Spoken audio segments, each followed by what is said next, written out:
Welcome to Whisperwood Stories. Today, we read 2 stories from r/letsnotmeet. Let's begin.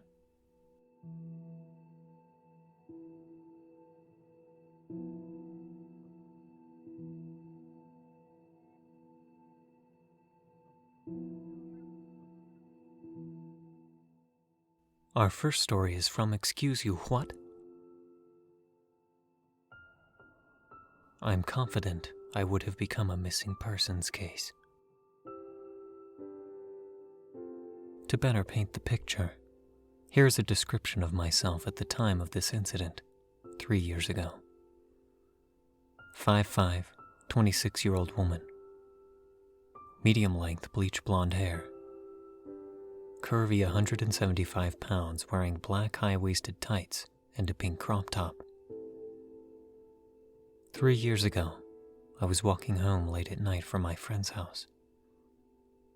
It was dark, and at the time, I lived in a rough part of the city. I've had many sketchy situations that I have gotten myself out of. So I guess I felt sort of invincible, like nothing truly scary could happen to me. When I walk home alone, I always stay very alert and aware of my surroundings for my own safety, just in case. About halfway home, and roughly 10 minutes to my apartment, I noticed a van started to tail me. I was used to this since in my city it's very common for young women in a rough area to get propositioned for sex. It's embarrassing how desensitized to this I was. I did my usual and crossed the road so that I would be walking beside the traffic heading the other direction. I wasn't scared, just annoyed. The van then turned down a side street, then back onto the road that I was on and pulled up to me. At this point I still wasn't scared. Again, this has happened so many times that it never mattered if I was wearing something that showed more skin, or if I was wearing a winter coat zipped from just below my chin all the way down to my ankles. That area is notorious for that type of activity.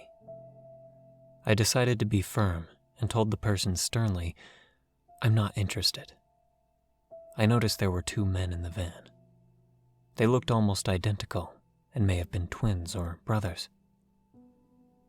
Both men had a very dark complexion, dark eyes, and short dark hair. The van didn't move. I was super annoyed and crossed the road again to get away. At this point, I figured that this would be enough for them to stop following me. They didn't. They kept circling back every time I crossed the road. I've never had to put that much effort into getting a horny pervert to leave me alone. So this is when I started feeling unsafe. They zipped by me at the speed traffic was flowing in, and I yelled at them to screw off. I thought it finally worked. It had been 3 minutes, and I hadn't seen the van, so I thought that I was in the clear. Just in case, I pulled my phone out and was getting ready to call my sister that I lived with. Just then, the van pulled up to me very quickly, and before I could even blink, one of the men jumped out of the van, opened the back door, and approached me quickly in an aggressive manner, as if he was about to scoop me up and throw me into the vehicle. The traffic in that area is very inconsistent. It was dead, and I imagined that is what they were waiting for.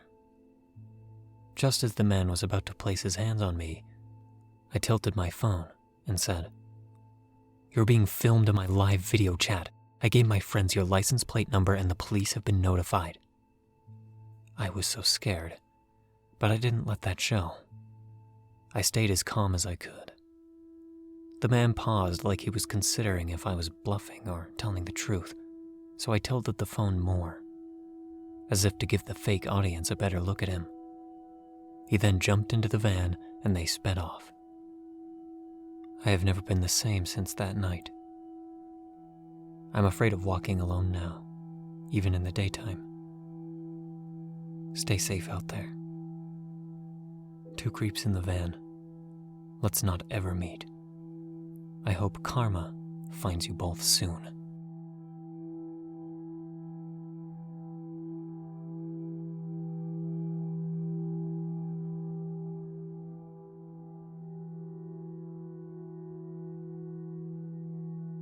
Our last story is from Zinging Cutie. Followed on the subway. This happened to me in the summer of 2015.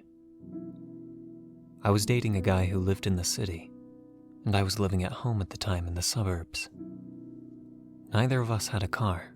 Since I lived at home with my bedroom right next to my grandma's, I always went to him. I'd take the subway to his place every week and stay for the couple of days I had off from work. To get to his apartment required 2 trains. One day I was headed off to see him. It was super hot out, and I was wearing a skirt with straps, a crop top, and knee-high socks. Hey, I wanted to look cute. I guess I feel that this is important to add, as I probably stood out in this outfit, and unfortunately, I probably should have been more careful about what I was wearing, which sucks. Anyway, I'm on the first train, and after a few stops, I notice a man get on. I kind of couldn't not notice him, as he chose to stand right in front of where I was sitting and stare at me, rather than take an empty seat. It made me feel weird. The man in general gave me a very creepy vibe. He was probably in his 40s, looked unkempt, but otherwise kind of just a basic looking white dude whose face I can't even picture now. So I get off at the last stop and head through the station to where I need to catch the second train, but I notice this guy is following me, which at first I figured wasn't a big deal. He could have been just going to the same place. So to get to the platform, I needed to head up some stairs, and I realized he's right behind me. I decided to turn around and go to a different platform, which happened to be packed with people, thinking if he follows me, then this is bad, but maybe I can lose him in the crowd. He follows me still, and I try to duck out of view before going back to the actual platform I needed to be waiting on. I get there, and for a few minutes I feel better, until I see him again. He must have known that I'd be here after I'd gone up there, and then turned around. Plus, it was the only other platform, and most likely he saw me the whole time. There weren't too many people waiting compared to the other side, but a few trains came and they were full, so I didn't bother trying to get on, and neither did he. The whole time I was texting my boyfriend, who was not taking me seriously at all. I asked him at least to meet me at the station when I got to the stop by his apartment, a 5-minute walk. He was reluctant, but finally agreed. At this point though, I'm still waiting for a train. One comes that's very full, but I'm getting restless, and I want to get to a safe place, so I squeeze on, and so does the man right next to me with his arm over me. I decide that even with all these people around, I'm not safe. So right before the doors close, I hop out, and the train leaves with the guy on it, staring at me as it pulled away.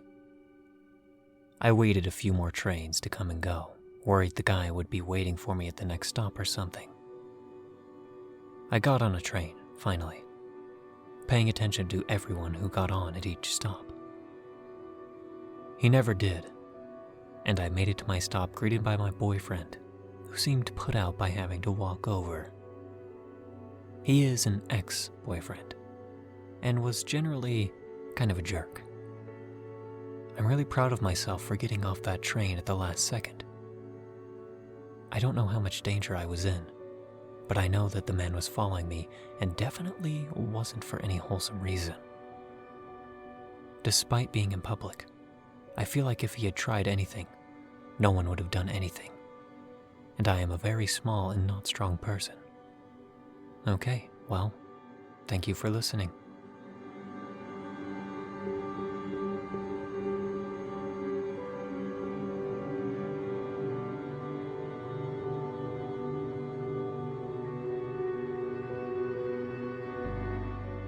Thank you for listening to Whisperwood Stories.